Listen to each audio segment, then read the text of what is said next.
O fundo de investimento imobiliário BTG Pactual Corporate Office Fund, mais conhecido como BRCR11, é um fundo imobiliário do tipo tijolo. Os seus investimentos têm como base principal empreendimentos imobiliários de escritórios. O objetivo principal desse fundo é comprar e construir imóveis para alugar e gerar uma renda mensal com esses ativos. Geralmente esse tipo de fundo busca uma renda constante com potencial de valorização e reajuste dos aluguéis através de índices de inflação. O BRCR11 ele é um fundo de investimento imobiliário com gestão ativa, ou seja, a sua equipe de gestão tenta a todo momento buscar os melhores empreendimentos imobiliários, os melhores imóveis para conseguir trazer maiores retornos para os acionistas. É constituído sob a forma de condomínio fechado com prazo de duração indeterminado e regido pelas disposições legais da Anbima. Conta com uma liquidez média diária de 48 mil negociações por dia, o que dá uma média de mais ou menos 4 milhões de reais em movimentações na Bolsa de Valores. Seja muito bem-vindo ao nosso canal e esse é o Analisando FIIs. Fala investidor e investidora, tudo bom com você? Está no ar mais um vídeo aqui no nosso canal Bolsa em Ação e no vídeo de hoje, como vocês viram pela introdução, vamos fazer uma análise completa do fundo imobiliário do tipo tijolo, né? O BRCR11, um fundo que é gerido aí pelo BTG Pactual. E uma das primeiras informações que eu quero trazer aqui para vocês é o patrimônio líquido total desse fundo imobiliário. O patrimônio líquido de um fundo é medido pelo valor total de todos os imóveis que estão debaixo desse fundo. E hoje o valor patrimonial desse fundo imobiliário é de 2,9 bilhões de reais. É um dos maiores fundos imobiliários que nós temos na nossa bolsa de todos os setores, né, todos os segmentos, e um dos maiores do setor híbrido junto com o KNRI11. O preço sobre o valor patrimonial desse fundo, né, que é o indicador P sobre o VP, está em 0,77. Em outras palavras, isso significa que esse fundo está aí com 23% de desconto na Bolsa de Valores em relação ao seu valor patrimonial líquido total. Como assim, Fernando? Vamos, como eu dei de exemplo aqui, esse fundo imobiliário ele tem 2,9 bilhões de valor em patrimônio. Suponhamos que ele emitiu 2,9 bilhões de cotas, né, para os acionistas negociarem na Bolsa de Valores. Logo, o valor mais justo de cada cota, né, que é o número total de cotas dividido pelo valor patrimonial total, deveria ser R$1. Cada cota deveria valer R$1 na Bolsa de Valores. Suponhamos que essas cotas estejam negociadas a 77 centavos no momento atual na Bolsa de Valores. Logo, a cota desse fundo está com desconto de 23%. É isso que o P sobre o VP mostra pra gente. Qual deveria ser o valor justo de um fundo e qual é o valor exato que ele está sendo negociado? Bom, como eu já expliquei no começo, ele tem 2,9 bilhões, né, de valor patrimonial, que é a soma de todos os seus ativos, e o número de cotas que ele emitiu na Bolsa de Valores dá um total aí de 26 milhões de cotas que ele emitiu. Ou seja, pegou o valor de todos os seus imóveis, quebrou em vários pedacinhos, né? E distribuiu aí 26 milhões de cotas na Bolsa de Valores. É como se todos os prédios, né? Todos os edifícios que pertencem a esse fundo fosse quebrado em vários pedacinhos e colocado para negociação na Bolsa de Valores. Bom, o número total de cotistas, né, que esse fundo tem são 126 mil cotistas, tá? Então o fundo tem bastante investidores aí acreditando no modelo de negócio desse fundo. Bom, e o valor patrimonial mais justo desse fundo deveria ser R$107,40, né, que seria os 2,9 bilhões divididos por 26 milhões de cotas. Como o preço atual dele está em R$83, logo 83 para 107 dá 77%, né, ou seja, 23 de desconto. O dividend yield atual do fundo está na casa do 0,55%, ou seja, está dentro de uma média mínima aceitável, né, que gira em torno da casa do 0,50%. Bom, como ele está em 0,55, está dentro de uma mínima aceitável. Se a gente pegar um recorte dos últimos 12 meses, ele pagou ali na casa do 0,38%. Se a gente pegar um recorte dos últimos 12 meses, ele pagou na média ali de 6,38% de yield nos últimos 12 meses. Bom, agora que você já entendeu, né, o que é o valor patrimonial líquido e o que é a relação PVP, vou mostrar aqui na tela para vocês o histórico, tá, da valorização ou desvalorização patrimonial desse fundo, né? Bom, eu peguei aqui um recorte de 5 anos, ó, a gente percebe que lá no comecinho de 2016, em janeiro, ele estava valendo na casa dos R$150 por cota, né? Ou seja, o seu valor patrimonial estava bem alto. Bom, pouco tempo se passou depois, né? Mais ou menos em abril de 2016, houve já uma leve queda para 146. Até aí tudo tranquilo, normal, isso faz parte do mercado imobiliário mesmo. Mas em maio, né, houve uma queda bem brusca aqui. Ele começou a valer R$118 cada cota. E esse valor se manteve ali de maio até mais ou menos outubro de 2016, onde houve mais uma queda, mais uma desvalorização patrimonial do fundo. Ele começou a ser negociado na casa dos R$109, ainda no mesmo ano de 2016, onde ele saiu de 150 para 109, uma desvalorização muito alta. Bom, ele ficou ali de novembro de 2016, né, até outubro de 2017, girando em torno de 109 a 107 reais, e aí ele conseguiu retomar o valor patrimonial, né? Conseguiu aumentar o seu valor patrimonial para 124, onde ele ficou aí por mais ou menos 1 ano e 2 meses, né? Que foi ali de novembro de 2017 até janeiro de 2019, girando em torno da casa dos 124 a 126 reais. Mais uma vez, houve mais uma queda no fundo, né? Ele voltou para casa ali dos 107 reais, que foi em fevereiro de 2019. Lembrando que até aqui a gente não tinha nenhum tipo de crise sanitária, tá? E desde então, de fevereiro de 2019, né, ele vem girando em torno ali dos 107 reais até mais ou menos uns 109, 110 reais, que foi ali junho de 2020, e aí de lá pra cá ele perdeu a casa dos 109 e gira em torno dos 106, 107 reais de lá pra cá. Se a gente pegar um recorte aí de 2 anos, o fundo basicamente não está valorizando, não está ganhando valor patrimonial nos seus imóveis. Então fica aí um ponto negativo para o fundo, onde ele perdeu o valor patrimonial, né? Ele deteriorou o seu patrimônio de 2016 para cá, um recorte de 5 anos, onde ele saiu de 150 para 107, uma desvalorização clara. E se a gente pegar um recorte mais curto, né, de 2 anos, a gente percebe que ele estagnou, né? Ele só vem andando de lado no seu valor patrimonial, ele nem vem aumentando o seu patrimônio líquido. Em outras palavras, seus imóveis não vêm se valorizando tanto, trazendo bons retornos para os acionistas, como esperado. Bom, próxima tela que eu quero mostrar aqui para vocês é a variação histórica dos dividendos, né? Bom, como ele vem deteriorando, né, o seu valor patrimonial nos últimos anos, consequentemente ele vem deteriorando o pagamento de dividendo também, né? Ele vem diminuindo o seu pagamento. Se a gente pegar aqui, ó, o recorte desde lá de 2010, ó, a gente percebe que ele vinha numa crescente alta, né? Então, num recorte ali de 6 anos, mais ou menos, de 2010 até 2016, ele só veio aumentando o seu dividendo pago, né, por mês, ó. Saiu ali de 50 centavos lá em 2010, subiu para 67 centavos em 2011, né? Subiu para 83 centavos em 2012 e veio só numa crescente alta, ó. Em janeiro de 2013, 96 centavos, e onde ele chegou aqui no seu pico máximo, que foi R$1,01 por cota em 2014 até o ano de 2016. Bom, no ano de 2016, ele houve aqui a venda, né, de alguns imóveis e a saída de alguns clientes grandes debaixo do portfólio do fundo, o que fez com que o fundo pagasse aqui, ó, 2 meses seguidos de dividendos não recorrentes, muito alto, mas no decorrer do tempo ele começou a diminuir o pagamento de dividendo, ó. Caiu para 85 centavos, depois 80 centavos e assim foi só caindo, 78, 74, um mês ou outro, ó, ele deu sinais que ia se recuperar, né? Voltou a pagar aqui 96, mas desde então só caiu, 76, 67, 57, onde ele chegou aqui até no seu fundo do poço, né, que foi 27 centavos em março de 2018, né, o menor dividendo pago nos últimos anos aí.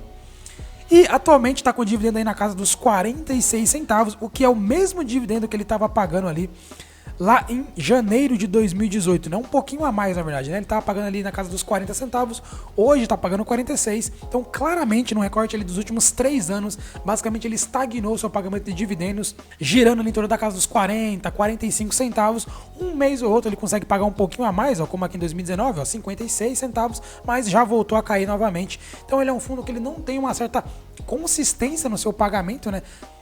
Se a gente pegar no longuíssimo prazo, ele vem diminuindo os seus pagamentos de yield, ele vem diminuindo o pagamento de proventos para os acionistas.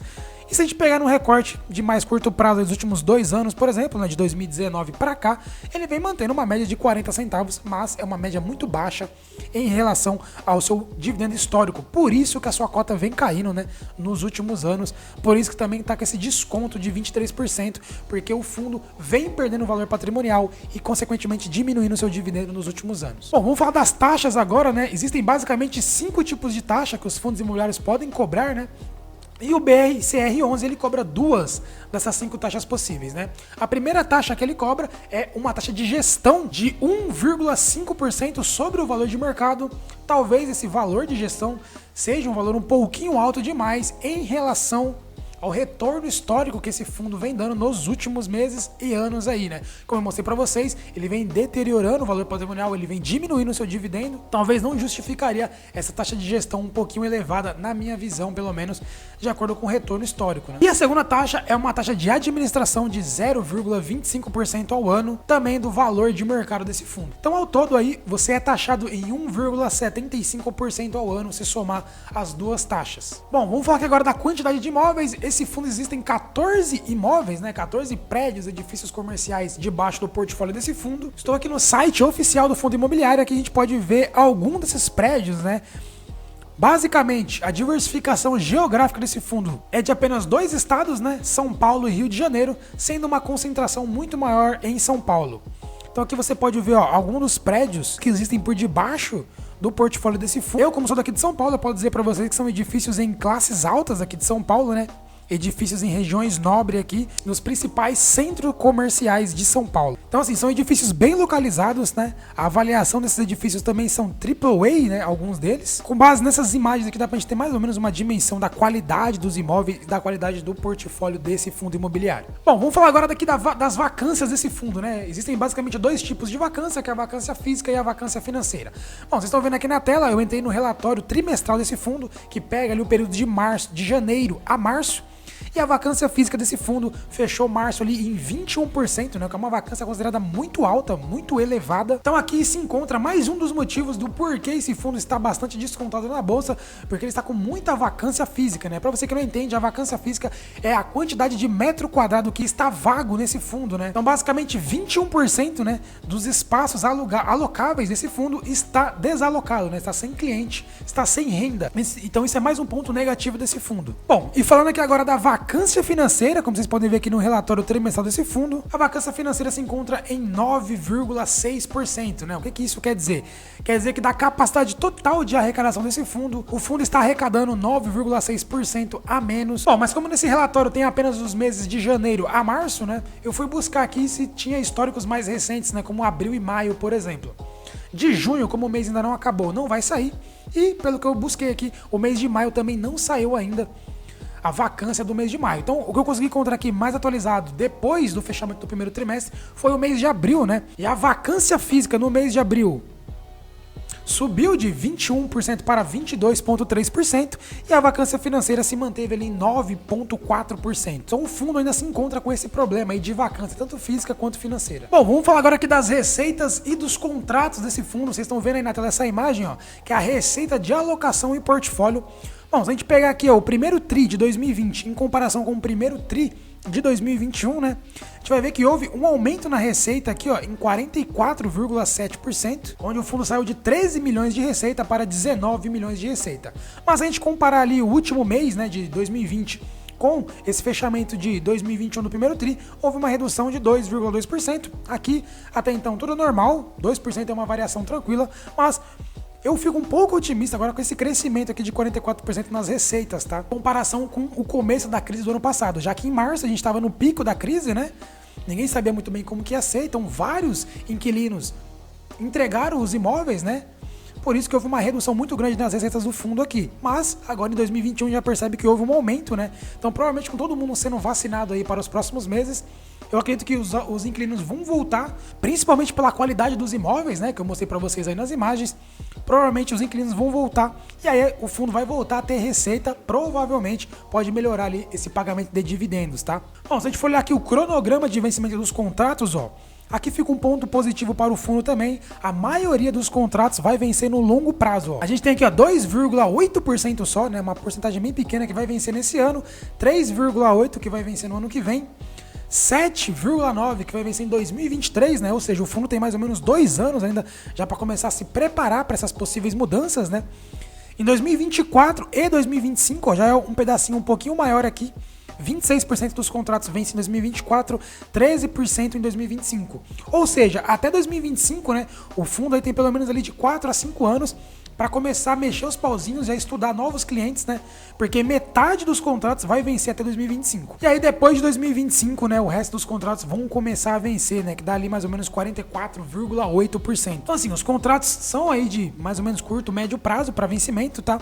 Então o fundo, a equipe de gestão aí e administração tem um tempinho para renovar, né, correr atrás de renovar esses contratos que vão vencer, tentar entrar em acordo com os clientes, né? Ou, caso não venha acontecer essa renovação, buscar possíveis novos clientes, tá? Então acho que é um espaço bom aqui para se trabalhar. Bom, próxima informação que eu quero trazer aqui para vocês é o índice de reajuste desses contratos, né, do BRCR11. Então a gente pode ver aqui, ó, que o índice de reajuste 20% está atrelado ao IPCA, que é o índice que mede a inflação ampla aí do nosso Brasil, e 80% está atrelado ao CDI, tá? Bom, próximo ponto que eu quero trazer aqui para vocês são os riscos de investir nesse fundo, né? Onde o próprio fundo deixa bem claro quais são os riscos de investir nele. Então vocês estão vendo aqui na tela, os principais fatores de risco é o risco de prejuízos e perdas de aplicações financeiras. Basicamente aqui é o risco de investir em renda variável, né? Quando você investe numa cota de um fundo imobiliário, é um tipo de investimento que é de renda variável, essa cota pode subir, como essa cota pode cair, como eu já mostrei para vocês ali nas imagens para trás, né? O fundo ele vem perdendo patrimônio líquido, então quem investiu nesse fundo lá em 2016, enfim, ou até antes disso, de lá para cá, vem acumulando uma perda bem grande, tá? Então, os fundos imobiliários não contam com a garantia do FGC, né, que é o Fundo Garantidor de Crédito. Então, esse é o primeiro risco que tem aqui, que é o risco financeiro mesmo, de você perder dinheiro nesse fundo. O segundo risco, né, é o risco relacionado aí à regulação ou regulamentação dos fundos imobiliários, ou seja, mudanças nas leis, né, mudanças nos políticos aí, que podem fazer novas leis que podem impactar diretamente aí o rendimento desses fundos imobiliários, como a taxação de dividendos, por exemplo. É um tipo de risco, entre outros tipos de legislações que podem mudar aí como os imóveis são negociados, como eles são rentabilizados, etc. O terceiro risco é o risco sistêmico, né, que é o risco de uma crise sistêmica dentro do setor de imóveis, né? Os imóveis, por algum motivo, pode começar a perder valor, pode começar a se deteriorar o seu valor patrimonial, como, por exemplo, essa crise sanitária, né? Muitos clientes, muitos inquilinos saíram desses prédios comerciais, né? Os seus funcionários estão agora em home office, então logo esses imóveis perderam, entre aspas, né? De certa forma, perderam um pouco do seu valor intrínseco ali. Então isso pode fazer com que o fundo perca valor patrimonial líquido, consequentemente diminua seu dividendo, consequentemente cai a sua cota também, tá? Então é tudo um efeito dominó. Quarto tipo de risco aqui é o risco de vacância, né? É o risco de não renovação dos contratos com esses clientes, o imóvel começar a ficar vago, né? E não ter mais renda, né? Se o imóvel está vago, não tem cliente, logo não tem dinheiro entrando no fundo, não tem dividendo para nós como cotistas, tá? Então esse seria mais um risco de você investir em fundos de investimento imobiliário de uma forma geral, não só no BRCR11. Então esses são os riscos de você investir nesse fundo imobiliário e não somente nesse fundo, né? Como investir no mercado de imóveis de uma forma geral. Você tem que entender que você está sujeito a esses tipos de risco, tá? Então, essa foi a nossa análise de hoje. Eu espero que você tenha gostado. O vídeo ficou um pouquinho grande demais, mas é porque eu tentei fazer uma análise um pouco mais detalhada do que o comum aqui. E aí, com base nessa análise aqui, nessas informações que você recebeu, você investiria no BRCR11? Eu quero saber de você, coloca aí nos comentários. Ou você já tem o BRCR11, ficou mais animado em ter esse fundo na sua carteira, ou bateu um desânimo, bateu um desespero aí? Coloca aí nos comentários que eu quero saber. Se você viu o valor nesse conteúdo, se inscreve no canal para você não perder nada de todo o conteúdo que eu vou trazer aqui todos os dias. Pelo menos vai ter um vídeo novo aqui para ajudar você a ser um investidor melhor. Então se inscreve aí, não vacila, para você não perder nada, e compartilha essas informações, né? Compartilha esse vídeo aqui com seus amigos e familiares nos grupos no WhatsApp, grupo no Facebook. Vamos levar a educação financeira aí para os nossos amigos e familiares, beleza? Eu sou o Fernando Carvalho, esse é o nosso canal Bolsa em Ação. Eu vejo você amanhã no nosso próximo vídeo. Valeu!